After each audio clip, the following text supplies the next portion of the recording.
Hello, my name is Jodi Lyons. I'm the CEO of Senior Sherpa and your host for Your Need to Know. I'm joined today with Dr. Stephen Simmons, a house call doctor, and he can be found at Doc Talker in Vienna, Virginia. Today we're going to have kind of a tough discussion. We're going to talk about those medical decisions that nobody wants to talk about. What do you do when there seems to be no good answers? And how can you use your doctor to help you guide and be a good advocate for whichever patient you're talking about? So first things first, we have patients, we have patient advocates, we have doctors, we have powers of attorney. How do you deal as a doctor with putting together your team to know how to make those decisions? How do you know who's supposed to be involved? There's no algorithm or book that tells you who to be involved. It's always an individual case by case, and sometimes you get it more right than other times. That's a good way to look at it. I know we also end up throwing in financial advisors, attorneys, family members, friends, people who have no business being there, and they all want to have input. So in a lot of ways, you're kind of a referee, huh? Absolutely. Okay. So why don't we start with the hardest questions first and then work back to the most benign.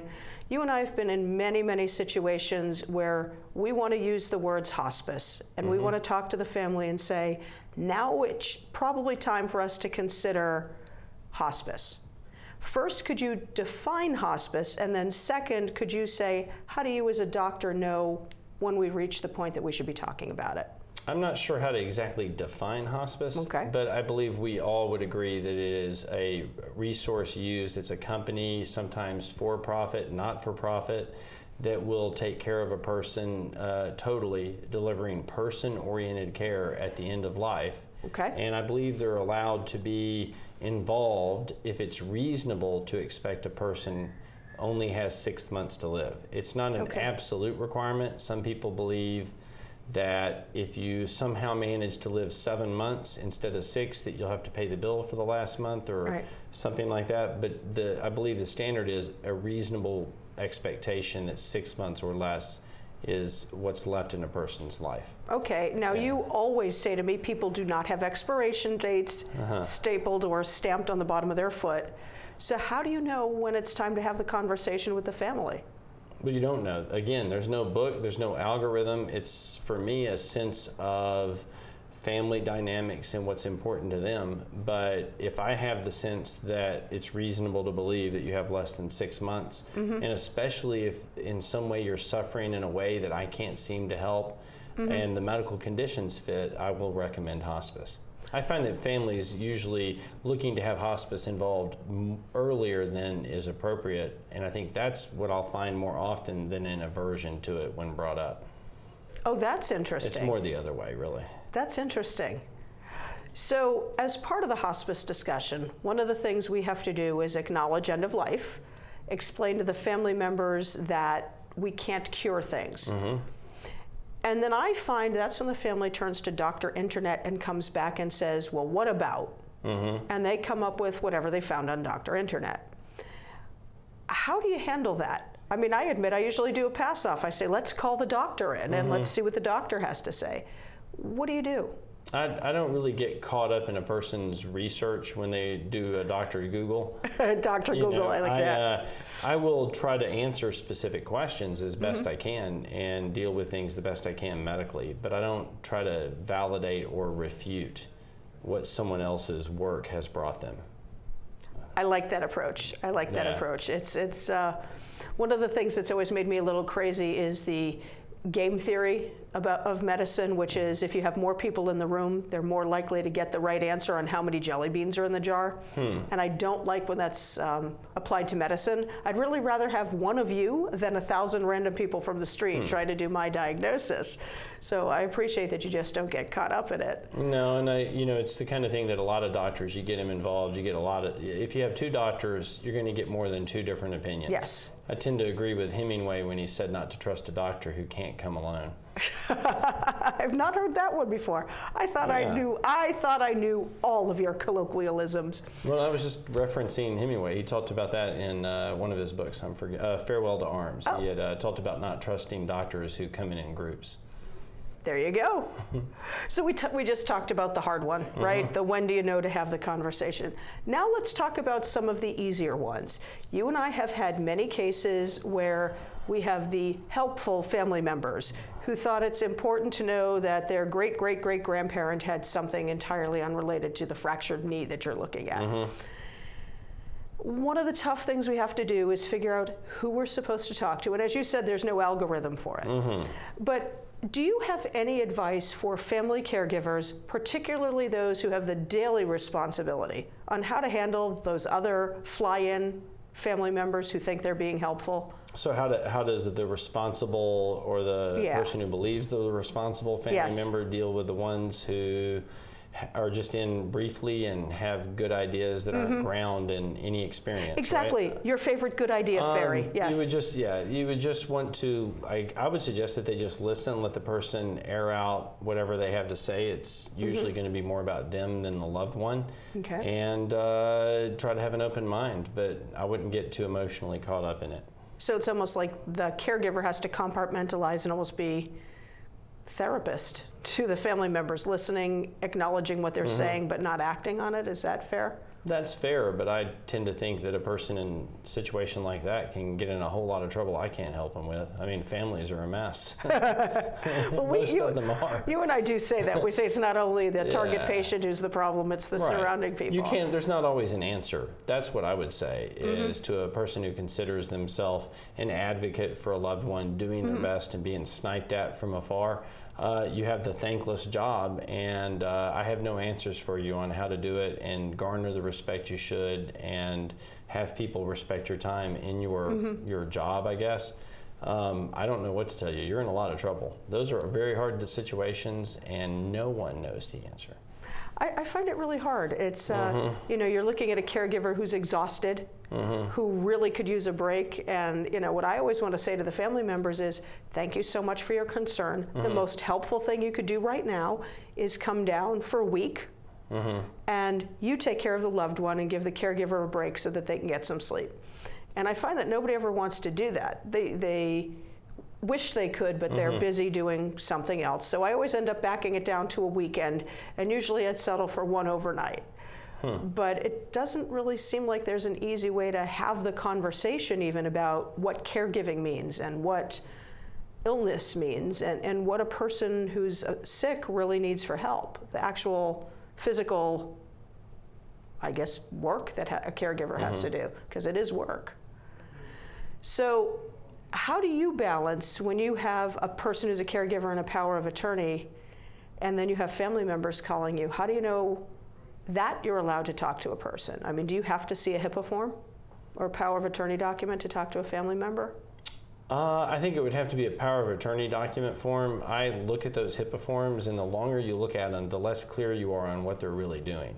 But a power of attorney document will at least tell me who can and cannot address or discuss the patient, but really it's the individual case rule. Okay. You just have to ask when you get started and make notations in the chart. You can speak to this person, you're not allowed to speak to that person. Everything's individual, it's always a mess, and it always takes a lot of time to do it right. That's a good way to put it. So in cases of dementia, where you can't always trust the people around the person with dementia to be healthy, meaning statistically that caregiver is likely to be sick, likely to have some cognitive impairment themselves, how do you end up or prevent not having two patients is probably a better way to say it. So how do you take that caregiver who we know is going to end up just as sick as the person with dementia and protect that person? Is there anything you can do, or do they need to become your patient, or how does that work to protect the caregiver? It reminds me that the times that I know I'm in a lot of trouble is when I've been in a house for 5 or 10 minutes and it's not clear to me who the patient is. But I've been there a few times. Yes. But I would say, again, there is no hard and fast rule to handle that. You just have to be, you have to make judgment calls, and you have to do the best you can and just ask a lot of questions of the family in those kinds of circumstances. It's no cookbook, no real way to know. It's hard to respect everybody's wishes, and if everybody is going to be disagree over what's best for mom or dad, and then they're going to make sure they disagree with each other, it's best not to get in the middle of that if at all possible. So if I have a lawyer and a power of attorney document, I anchor a lot of my time on that. If I'm going to spend time and explain to the family, I'll make sure that I do it once and do it the right time, if I can. That's a good plan. Yeah. That is a good plan. So I know that you give a lot of talks on how do you make a decision when all the choices suck? That's the polite way to put it. Yes. When there really seems to be no good option. Yeah. I thought I did a better job with my marketing angle on that, but I appreciate that. Absolutely. That's the answer, yeah. So can you tell us a little bit about what kind of situations you're talking about? Well, it's very hard. If you have a loved one with dementia, your problems, as you know, are going to be unique for your loved one. It could be that you're trying to find a place for them to live because they're in stage and you can't handle that anymore. And you could be hung up on anything from guilt over the decision to, I'm okay with the decision, but how do I pay for it? And a variety of problems will arise. So for me, it's again, you try to figure out each person, what is best for you and where are you stuck, and you try to help them one step at a time to try to find each place or each decision they need to make. So you're really guiding people step by step through a process on a path nobody really wants to be on at that point. Right, and I think the thing that I would do that no one seems to do medically as a medical doctor is I really take the role of guide quite seriously. I talk about it all the time. I want to guide the person through their choices and help to inform them medically as to how that informs their choices. So let's talk about some of the not quite end of life, so not necessarily things covered by the MOLST, the medical orders of life-sustaining treatment, but that step earlier. So when you have somebody who's not within 6 months of passing away, but is pretty far along in a dementia, do you treat the pneumonia? How do you know where that line is, and how do you guide the family? And we can use the example of pneumonia in somebody with moderate Alzheimer's. See, I don't know where that line is because that's my litmus test. I love to ask a new patient's family, you have advanced Alzheimer's, it's not quite end stage. What do you want me to do if there's pneumonia? I use that to find out where the person is. That's a great. Saving for retirement might be easy for some folk, but for others, it might take a little more work. And for those who haven't started, there are still things you can do to catch up. Oh, that is good news. Like getting out from underneath past debt. And don't get wrapped up with high-interest credit cards. Get you some eyes. Be diversified with your investments. Don't put all your eggs in one basket. Your financial goals are not out of reach. The choice is clear. For a happy ending, choose to save. Everyone with alcohol and drug addiction is in the same boat.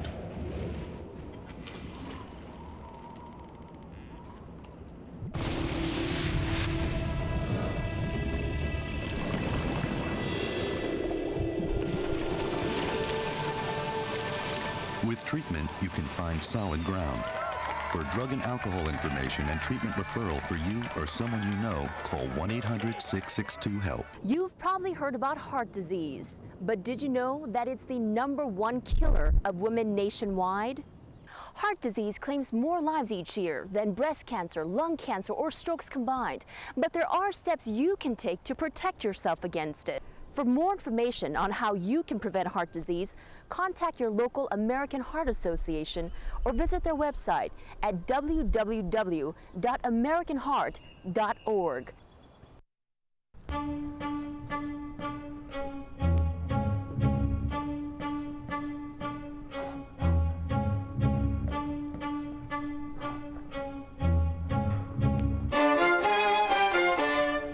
Hello, welcome back to Your Need to Know. I'm your host, Jodi Lyons, and I'm here with Dr. Stephen Simmons.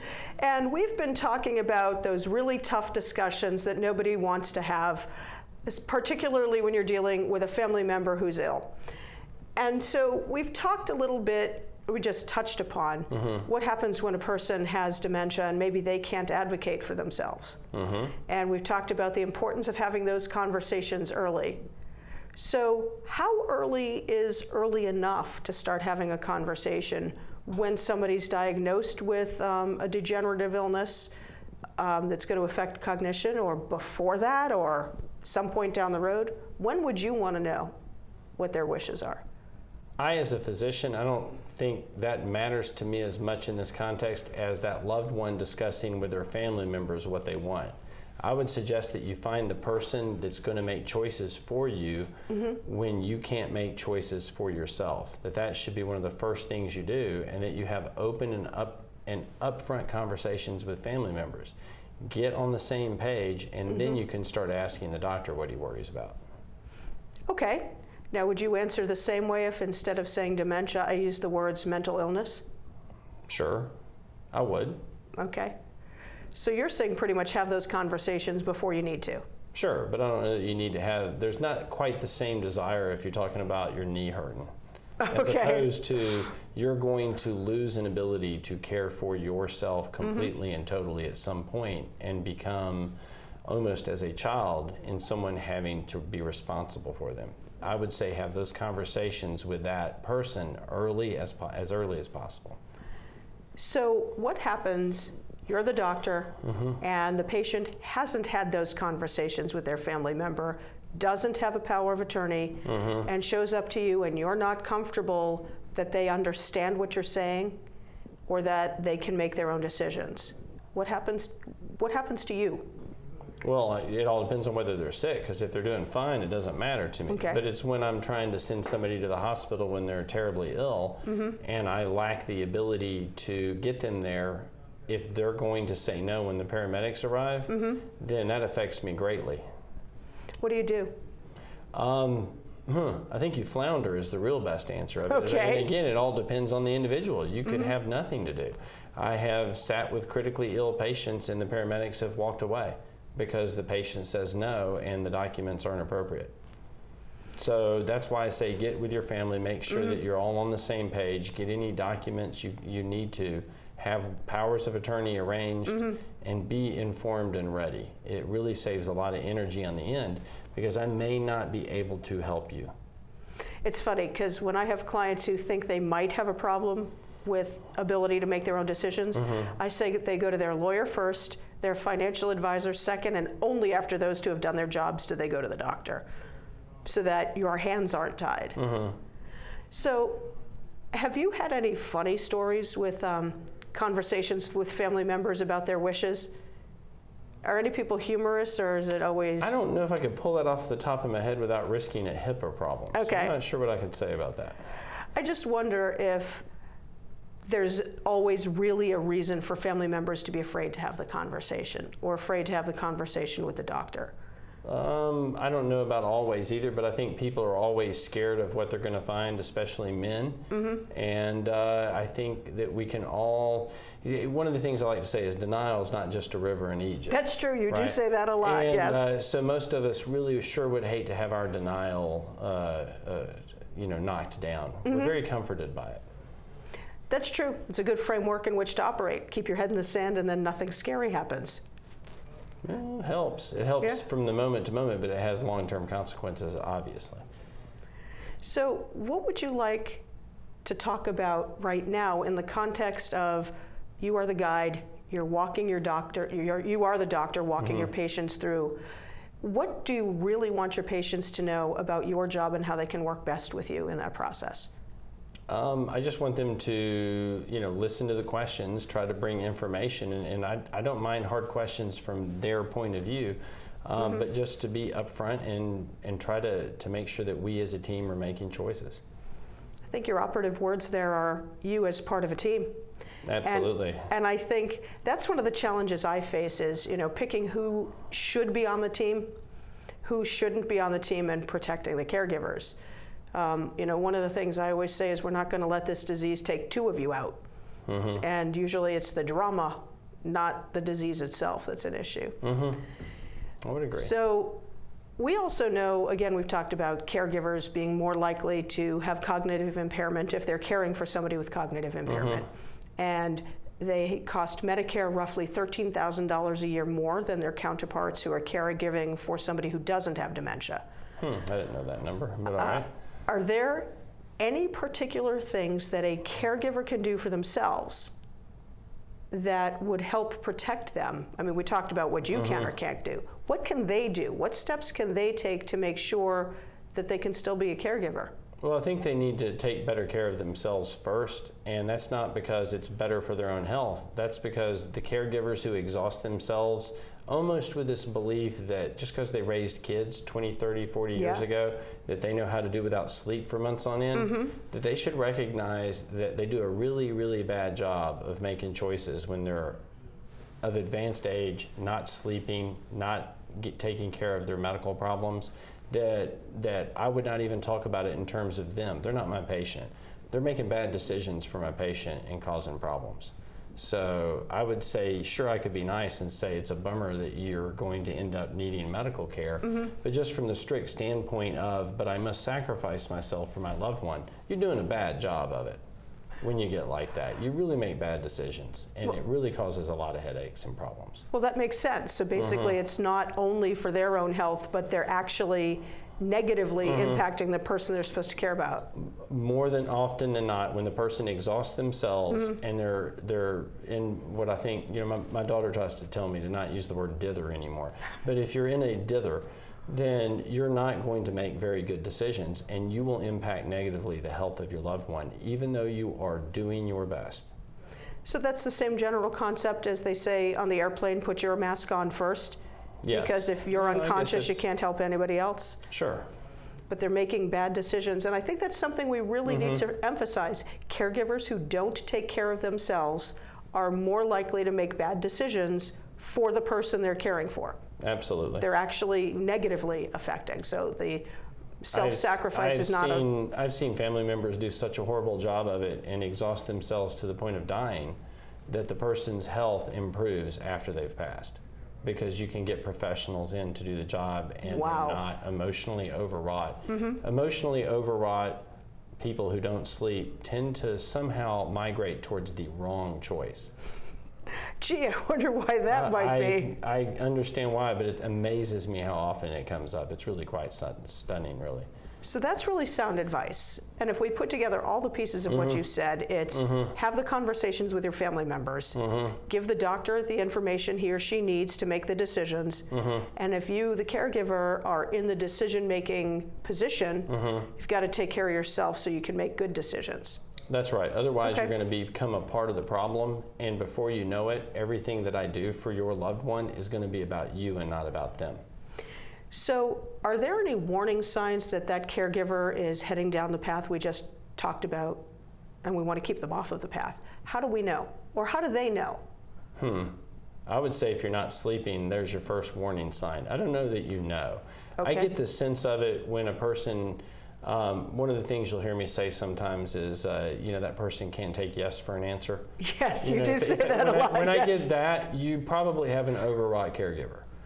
So I'll see things like that, or a person will contradict themselves within a few minutes. Yes. They'll say, I want to do this, but wait, maybe I want to do that. If they're back and forth like that constantly, that would be a warning sign for me, listening to the story, because I get used to that. But for family members who know that maybe you're a child and your parents, you have one parent taking care of another parent, then I would think that the warning signs for them are exactly the same as the warning signs for me. Convincing yourself, talking yourself in and out of arguments within a minute's time. Yes. And that kind of non-committal behavior, but constantly talking the choices out, but never being able to decide on anything. That's sort of the thing. You really want to help. Then you find a way to get them some time to themselves, maybe get some sleep, go to a movie, get their nails done. I don't know what it is, but each person needs to be able to know who they are in order to make decisions for someone else. And caregivers all too frequently impale themselves completely on the situation at complete loss of self, and then they start doing a bad job and become a problem for me and for their loved one. I can understand that. And then, of course, the worst part is after the person they're caring for passes away, they have no life, they have no friends, and they have no world to re-enter, which is kind of difficult. But again, I think it's important for us to get the message out clearly that the caregivers have to take care of themselves. They're not being lazy or selfish if they do. It's a necessity. It is. You're going to do a bad job of it. It's easy to say how horrible that the medical establishment would keep training doctors up for nights on end. and yet you would do that to yourself. Oh, absolutely. And make decisions and choices on a person. It's not a good idea. So family members should step in and try to take over at a periodic level some of the responsibilities of the day-to-day living if they really want to help. You're not going to help if you call the person up and say, I saw on the news that if you take drug X, Y, or Z that you do better. Why don't you go talk to your doctor about that? That's not helping that loved one. Right. They're trying to figure out what to do that day. If you really want to help and you think that's the way to help them, take over a day or two or a half hour or 2 to 3 hours, whatever you can, to get the person to recharge their batteries, be able to think, and then perhaps you could broach subjects like that. But to just snipe from afar and say this is how it should be, you're not helping the person. You're really hurting the situation quite a lot. Well, and you say to me all the time, there's a reason the telephone has an off button. Use it. Not being on call 24/7, and a caregiver usually is. Sure. So to your point, having somebody come stay over once every other week gives you 8 hours of sleep. It's interesting, yeah, and you talk about that, and I'm amazed how many people don't even bother answering their phone now when I'm on house calls. Everybody just ignores it now. But it's phone. still, and they really? all say the same thing too. They say, I want a cruise. I don't want to know about it, or yes, So, yeah. Exactly. And see, but they can be hounded. They feel hounded. I've seen people absolutely frightened of the phone, and then they're dealing with their loved one, and it's just an absolute anxiety fest all day long for the person. It's pretty interesting and sad sometimes. Absolutely. Well, Dr. Simmons, it was great having you here. I really appreciate that.